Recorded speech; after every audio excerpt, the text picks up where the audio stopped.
สวัสดีค่ะพบกับติ๋ม99 Channel นะคะตอนนี้นะคะฝนกำลังตกแรงแล้วนะคะที่อำเภอเมืองจังหวัดเชียงใหม่นะคะดูท้องฟ้านะคะ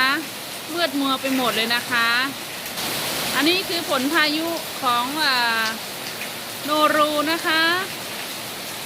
ท้องฟ้าดูท้องฟ้ามืดไปหมดนะคะ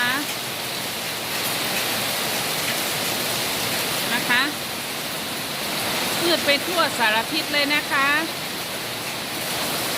แล้วเรามาดูปู่พญานาคราชเล่นน้ำนะคะฝนตกนะคะนี่นะคะดูท้องฟ้าวันนี้นะคะมืดไปหมดเลย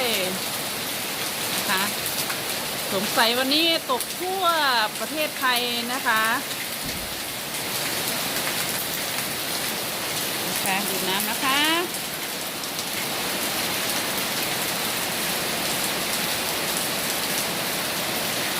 นี่พญานาคก็ได้เล่นน้ำชุ่มฉ่ำนะคะ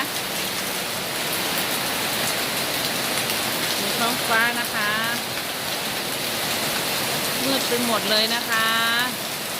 ท่ามกลางสายฝนนะคะวันนี้ติ๋มก็ไม่ได้ออกไปไหนนะคะนี่ค่ะมืดฟ้ามัวดินไปหมดเลยมาชมต้นไม้ดีกว่าค่ะนี่นะคะต้นนาคราชนะคะ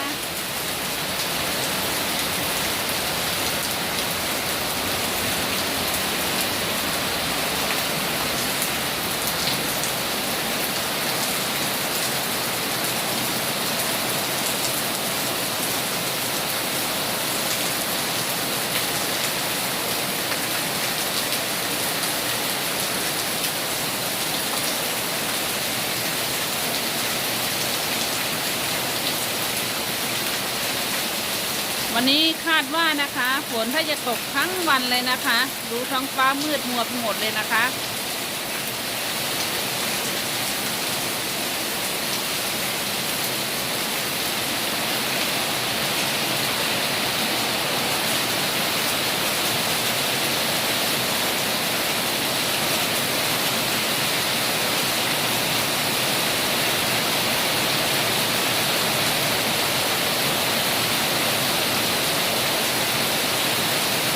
ติ๋มขอจบคลิปเพียงแค่นี้กันนะคะฝากกดไลค์กดแชร์กดติดตามติ๋ม99 Channel นะคะสวัสดีค่ะ